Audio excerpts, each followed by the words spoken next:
Brought to you by itel and American Pistachios.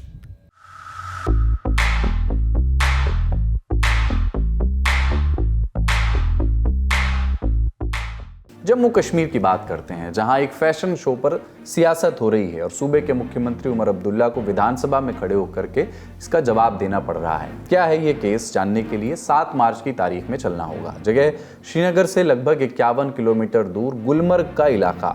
7 मार्च को गुलमर्ग के एक रिजॉर्ट में fashion designers Shivan and Naresh ने ये फैशन शो आयोजित किया। इस फैशन शो में skin and apres ski collection का डिस्प्ले किया गया। इस कलेक्शन के कपड़े पहन करके मॉडल्स ने कैट वॉक किया और बात आई गई हो गई। लेकिन बवाल तब शुरू हुआ जब इस फैशन शो की तस्वीरें सामने आईं। सबसे पहले बात उठाई कश्मीर के अलगाववादी नेता और श्रीनगर की जामिया मस्जिद के इमाम मीर वाइज उमर फारूक ने। उन्होंने सोशल मीडिया साइट एक्स पर लिखा कि ये बेहद शर्मनाक है। रमज़ान के पवित्र महीने में गुलमर्ग में एक अश्लील फैशन शो आयोजित किया गया, जिसकी तस्वीरें और वीडियो वायरल हो गए हैं, जिससे लोगों में आक्रोश और गुस्सा है। सूफी संत संस्कृति और लोगों के गहरे धार्मिक दृष्टिकोण के लिए जाने जाने वाली घाटी में इसे कैसे बर्दाश्त किया जा सकता है। इसमें शामिल लोगों को तुरंत जवाबदेह ठहराना चाहिए। पर्यटन को बढ़ावा देने के नाम पर इस तरह की अश्लीलता कश्मीर में बर्दाश्त नहीं की जाएगी। वहीं पीपल्स कॉन्फ्रेंस के चीफ और विधायक सज्जाद लोन ने भी एक्स पर लिखा कि गुलमर्ग में फैशन शो रमज़ान के पवित्र महीने के बीच में एक बेहद निंदाजनक घटना थी। मैं खुद को उदार व्यक्ति मानता हूं और सम्मानित और पारस्परिक रूप से सम्मानजनक सहअस्तित्व में विश्वास करता हूं, लेकिन इस तरह के आयोजन की मेज़बानी करने का ये सबसे अच्छा समय नहीं था। विवाद शुरू हो गया। जम्मू कश्मीर के अन्य विपक्षी विधायकों की भी प्रतिक्रिया आई। देख लीजिए कि रमजान के महीने में इस हद तक जो है एक शर्मनाक हरकत के एक न्यूड फैशन शो कराया गया, तो हम इसकी मजम्मत करते हैं और हम चाहते हैं कि ऑनरेबल सीएम साहब जो है इसमें वो जबानी कार्रवाई से काम नहीं चलेगा, वो कड़ी से कड़ी कार्रवाई करें उनके खिलाफ जो इस शो को ऑर्गेनाइज कराने में मुलव्वस हैं। न सिर्फ रमजान की बात हो, ऐसा प्रोग्राम, ऐसा शो जो फास्ट चीज़ों को प्रमोट करता हो, न्यूडिटी को प्रमोट करता हो, जम्मू कश्मीर की सेंसिटिविटी को समझ के, यहाँ के रिलीजियस सेंटिमेंट्स को देख के, चाहे जम्मू हो, कश्मीर हो, कोई भी मजहब, कोई भी सोसाइटी ऐसे चीज़ों की इजाज़त नहीं देती। अनफॉर्चुनेटली टूरिज़म के नाम पे ऐसी फास्ट चीज़ें यहाँ पे प्रमोट की जाती है जो लोगों में न सिर्फ गुस्सा बल्कि इनसेंसिटिविटी का एक मैसेज पेश करती है। अब कैलेंडर में 10 मार्च की तारीख लगी। विधानसभा का बजट सत्र रिज्यूम हुआ। विधायकों ने मांग की कि गुलमर्ग फैशन शो पर चर्चा की जाए। स्पीकर ने मना कर दिया, कहा कि जांच के आदेश दिए जा चुके हैं। फिर मुख्यमंत्री उमर अब्दुल्ला सामने आए, कहा कि सरकार का इस फैशन शो से कोई लेना देना नहीं है, हमसे किसी भी किस्म की अनुमति नहीं ली गई थी।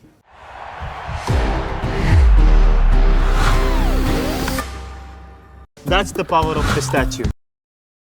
लेकिन बस यही एक मुद्दा नहीं है जिसकी वजह से राज्य की उमर अब्दुल्ला सरकार आलोचनाओं का सामना कर रही है। एक और मुद्दा है, वो है श्रीलंकाई क्रिकेटर मुथैया मुरलीधरन से जुड़ा हुआ। इसके लिए राज्य के जम्मू संभाग में मौजूद जो ज़िला है कठुआ, वहां जाना होगा। इंडियन एक्सप्रेस में प्रकाशित अरुण शर्मा की रिपोर्ट के मुताबिक सूत्रों के हवाले से ये बताया गया है कि जून 2024 में कठुआ में मुथैया मुरलीधरन की कंपनी को ज़मीन आवंटित की गई है। कंपनी का नाम है सेवलॉन बेवरेजेस। जगह कठुआ का भगथाली इंडस्ट्रियल एरिया। ज़मीन की माप 25.5 एकड़ से ज़्यादा बताई गई है। काम क्या है? कैन प्रोडक्शन और पेय पदार्थों की रिफिलिंग। लेकिन किसी को ज़मीन देना ही मुद्दा नहीं होता। इस ज़मीन से जुड़े ये दावा भी एक सामने आया कि मुरलीधरन की कंपनी को ये ज़मीन देने के बदले सिर्फ नाम मात्र के पैसे लिए गए। ध्यान दें कि ये सारे दावे सूत्रों से आई बातों और कयासों के आधार पर ही किए जा रहे हैं। विधानसभा में इस मुद्दे पर बहस और गरमाई। सीपीआई मार्क्सवादी के विधायक MY तरियागामी ने सवाल पूछा कि इस आधार पर यह ज़मीन किस आधार पर आवंटित की गई है। वहीं कांग्रेस विधायक गुलाम अहमद मीर ने इल्ज़ाम लगाए कि यह गंभीर मसला है। सत्ता पक्ष की ओर से जवाब दिया जावेद अहमद डार ने। वो सूबे के कृषि मंत्री भी हैं। उन्होंने कहा कि सरकार के पास इस बात की कोई जानकारी नहीं है कि श्रीलंका के किसी खिलाड़ी को फ्री में ज़मीन दे दी गई। हम इसकी जांच करेंगे। ये तो ज़मीन की बात हो गई। बात करते हैं अब शराब की। ये भी एक वजह है जिस वजह से उमर सरकार पर राजनीतिक हमले हो रहे हैं। 12 फरवरी को पीपल्स डेमोक्रेटिक पार्टी के विधायक फयाज अहमद मीर ने विधानसभा में 3 पेज का एक विधेयक पेश किया। इस बिल में मांग की गई राज्य में पूरी तरह से शराब पर प्रतिबंध लगाया जाए। चूंकि ये मांग राज्य में एक समय तक सत्तारूढ़ रही PDP की थी, तो इसके दूरगामी होने की संभावना ज़्यादा थी। फरवरी के बीतते बीतते कुछ खबरें आईं, जैसे कि श्रीनगर के डल लेक के आसपास के इलाके में स्थानीय व्यापारियों ने पोस्टर लगाए कि कश्मीर आने वाले टूरिस्ट शराब से दूरी बनाए रखें। जम्मू कश्मीर पुलिस ने इन सारे पोस्टर्स को हटवा दिया। फिर पीडीपी की राष्ट्रीय प्रवक्ता इल्तिजा मुफ्ती ने एक हस्ताक्षर अभियान चलाया। मांग बस एक, सूबे में शराब की बिक्री और उत्पादन बंद किए जाएं। और इल्तिजा की बहन और पीडीपी नेता इर्तिका मुफ्ती ने भी बयान जारी किया। शराब पीना एक पर्सनल चॉइस है, बहुत सारे लोग ऐसा ही सोचते हैं, मगर ये चॉइस हमारी फैमिलीज को, हमारे यंगस्टर्स को ख़त्म कर रही है, और वो भी ड्यूरिंग एन इकोनॉमिक क्राइसिस, जब नौकरियां गायब हैं, जब महंगाई ने आसमान छू लिया है और दूसरी तरफ शराब और ड्रग्स की वजह से फैमिलीज पे और ज़्यादा बोझ पड़ रहा है। लोगों की और ख़ास करके यंगस्टर्स की ज़िंदगियां शराब और ड्रग्स की वजह से तबाह हो रही हैं। और हमारे जम्मू एंड कश्मीर में जहां क्राइम पहले बहुत कम होता था, वहां सोसाइटी में इस बिद्दत की वजह से घरों के घर और समाज तबाह हो रहे हैं। और ऐसे में हम सब की जिम्मेदारी बनती है कि हम इस बिद्दत का मुकाबला मिलके करें, ना कि सिर्फ सरकार की तरफ देखें। सरकार ज़्यादा से ज़्यादा इतना कर सकती है कि शराब पे बैन लगा सकती है और ड्रग डीलर्स के साथ सख्ती से डील कर सकती है। शराब एक ऐसा रास्ता है जो आपको कहाँ से कहाँ बर्बादी की तरफ लेके जाता है। Please be a part of our fight against alcohol and join our signature campaign to ban alcohol. लेकिन ऐसी मांग क्यों की जा रही थी? दरअसल आपको मालूम ही है कि जम्मू कश्मीर देश का अकेला ऐसा राज्य है जो मुस्लिम बहुल है। साल 2011 की जनगणना को आधार बनाएं तो राज्य में 68.8% आबादी मुस्लिम समुदाय की है और रीतियों के मुताबिक इस्लाम में शराब प्रतिबंधित है।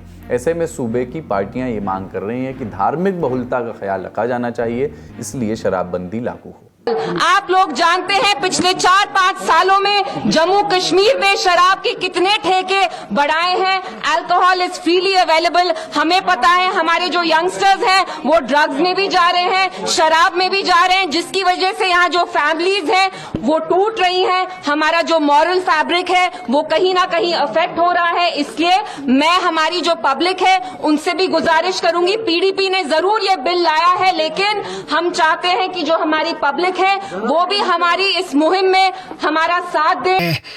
शराब और अल्कोहल के डिस्ट्रीब्यूशन और कंजप्शन के बिल्कुल खिलाफ हूँ। ये एक वबा है और उसमें कोई दो राय नहीं है। मैं एक वाहिद इंसान हूँ जिसने ड्रग्स के ख़िलाफ़ और नशे के ख़िलाफ़ रैली निकाली है शहर श्रीनगर में सबसे बड़ी, तो मैं इसके ख़िलाफ़ हमेशा रहा हूँ। मैं सिर्फ ये चाहता था कि हर एक स्टेक होल्डर से बात की जाए जब हम इसको इंशाल्लाह बैन करेंगे। ये मांग कर रहे हैं कि आने वाले असेंबली सेशन में शराब की बिक्री के ऊपर रोक लगाई जाए। रोक लगाओ और साथ में शराब की दुकानें बंद की जाए।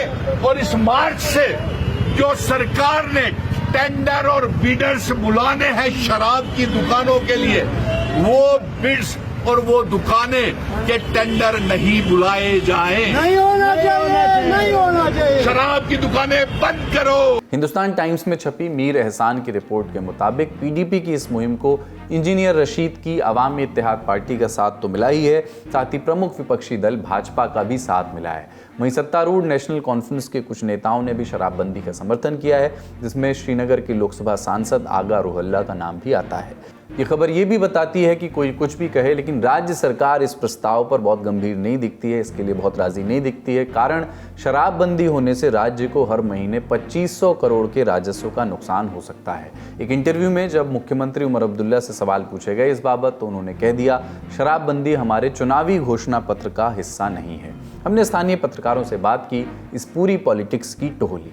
कश्मीर में लोग पसंद नहीं करते शराब का सेवन या खुलेआम इसका जो है बिक्री, क्योंकि मुस्लिम डोमिनेटेड जो है ये डिवीजन है, मुस्लिम डोमिनेटेड जगह है, तो कहीं ना कहीं जो रिलीजियस फीलिंग्स हैं वो हर्ट होती हैं और उस सेंटिमेंट को जो है हर्ट नहीं करना चाहती राजनीतिक पार्टीज, खासकर नेशनल कॉन्फ्रेंस। जम्मू की बात करें तो काफी ज्यादा शराब की बिक्री है, काफी ज्यादा शराब के ठेके हैं और वहां शराब पे एक अलग जो है राजनीति चलती है। हालांकि ओवरऑल अगर आप जो राजनीतिक दल है ज्यादातर फेवर में है कि बैन लगना चाहिए, क्योंकि एक सोशल ईवल है और सोसाइटी जो है खराब हो रही है, युवा पीढ़ी खराब हो रही है। लेकिन एक तरफ मॉरल्स हैं, एक तरफ वैल्यूज हैं और एक तरफ पैसा, एक तरफ टैक्स जो सरकार को चाहिए। तो इसीलिए ये मुद्दा जो है अभी इस पे राजनीति थमने वाली नहीं है और आने वाले दिनों में देखना ये होगा कि असेंबली इसको लेके कैसे आगे मुद्दे को लेके चलती है, सरकार उसमें क्या करती है, क्योंकि ऑलरेडी 3 से 4 प्राइवेट बिल्स खासकर नेशनल कॉन्फ्रेंस और कुछ और पार्टीज के लोग लेके आए, एमएलए लेके आए हैं कि शराब पे जो है बैन लगना चाहिए।